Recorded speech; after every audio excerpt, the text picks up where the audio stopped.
देखिए, 2 एफआईआर अगर दर्ज हुए हैं तो उसकी कॉपी नहीं मिली है किसी को नहीं मालूम अभी तक कि उस एफआईआर में क्या है, कौन सी धाराएं कौन सी नहीं है। जब ये लड़कियां मेडल जीत के आती हैं तो हम सब ट्वीट करते हैं, सब कहते हैं कि हमारा गर्व है।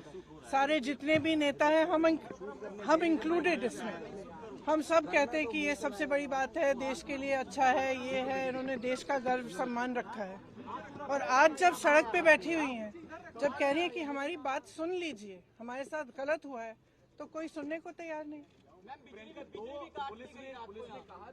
मैंने आपसे, आप बार बार यही कह रहे हैं, मैंने आपसे कहा ना, अगर एफआईआर दर्ज हुए हैं तो कम से कम इनको दिखाना चाहिए कि क्या है, कॉपी देनी चाहिए। मैं आपको पुलिस का स्टेट बता रहा हूँ। पुलिस का ये कहना है कि 2 एफआईआर उन्होंने इंडिविजुअली दर्ज किए हैं। एक पॉस्को एक्ट, क्योंकि एक माइनर लड़की है उसकी शिकायत पर पॉस्को एक्ट की धाराओं में, दूसरी जो है छेड़खानी के आरोप में, जो कि सीनियर महिला पहलवानों ने की है।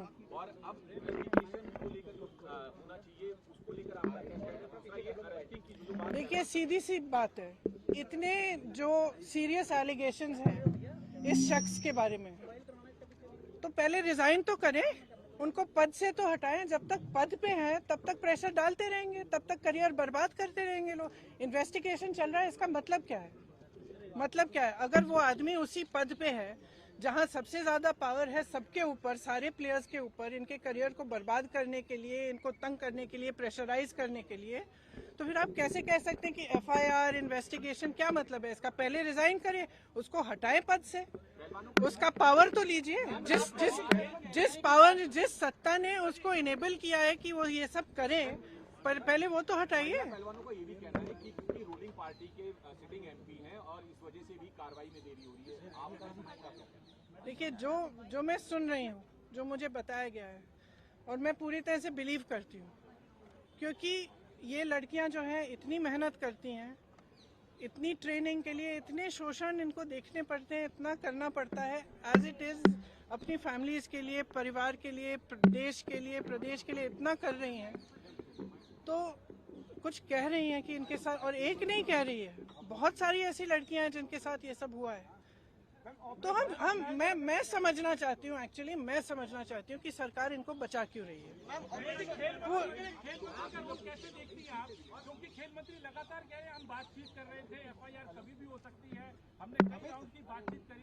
खेल मंत्री और खेल मंत्रालय के रोल को कैसे देखती हैं आप? उन्हें पहले करना था क्या? और दूसरा, ये मंत्री के लिए क्या कहेंगे जो इन खिलाड़ियों से अपने घर पर तो मिलते लेकिन एक हफ्ते से ये लोग धरने पर बैठे हैं, प्रधानमंत्री को लेकर के आपकी क्या उम्मीदें हैं और उस पर आप क्या कहेंगे? प्रधानमंत्री से मेरी कोई उम्मीद नहीं है। मैम सामने कैमरे की क्योंकि अगर प्रधानमंत्री जी को इतनी भी परवाह होती तो कम से कम बात तो करते, बुला तो लेते। फिर से जब आपने मेडल लेके आए तो आपने बुलाया ना, घर चाय पिलाई, तो बुलाइए, बात करिए। बच्चियां हैं, बच्चियां, हम सबकी बच्चियां हैं।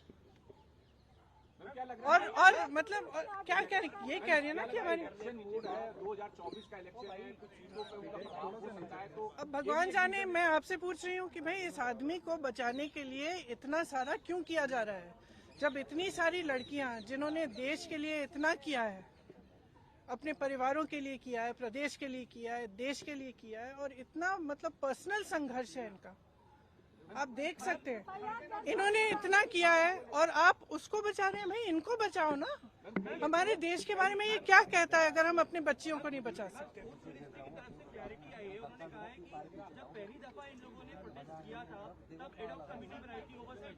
देखिए, आप भी जानते हैं, हम भी जानते हैं कि कमेटियां क्या होती हैं। बात टालने का काम होता है कमेटियां। हम कमेटी बना रहे हैं, आप कमेटी के साथ बात कर लो आपका, और फिर बात खत्म। यही चाहती है ना सरकार। क्यों?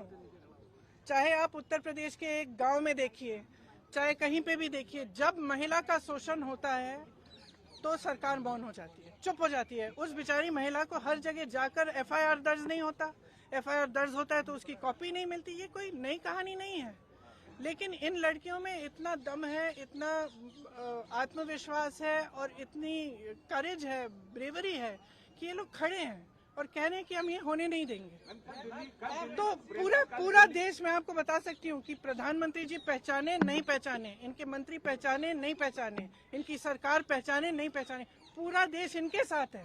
पूरा देश, और सिर्फ ये सरकार उस आदमी को बचाना चाहती है।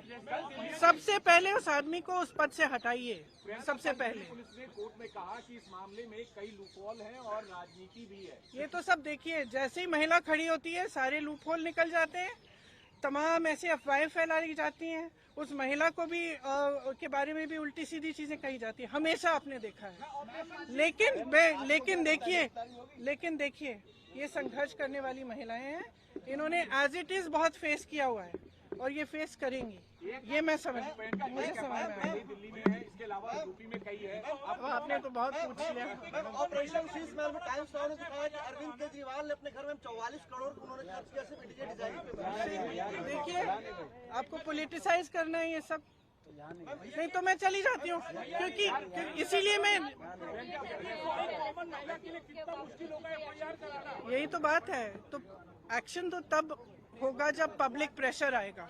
फ्रैंकली आज ये स्थिति है कि पब्लिक इनके साथ है, पब्लिक प्रेशर डाले। मैं इस देश की हर एक महिला को, हर एक लड़की को कहना चाहती हूँ, ये लड़कियां अकेली खड़ी हैं यहाँ, आप इनके साथ खड़े हो और इनकी आवाज को आप बुलंद करो, क्योंकि जब तक आप खड़ी नहीं होंगी तब तक कोई एक्शन नहीं होगा। इस मामले को निपटने की कोशिश होगी, उसके बाद कुछ नहीं होगा। तो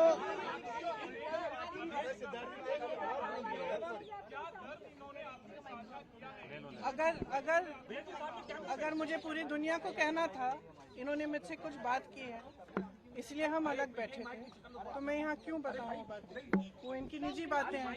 लेकिन मैं इतना बताना चाहती हूँ कि मुझे इन पर बहुत गर्व है कि ये आज इस चीज को लेकर खड़े हुए हैं और इसमें कोई पॉलिटिकल बात नहीं है।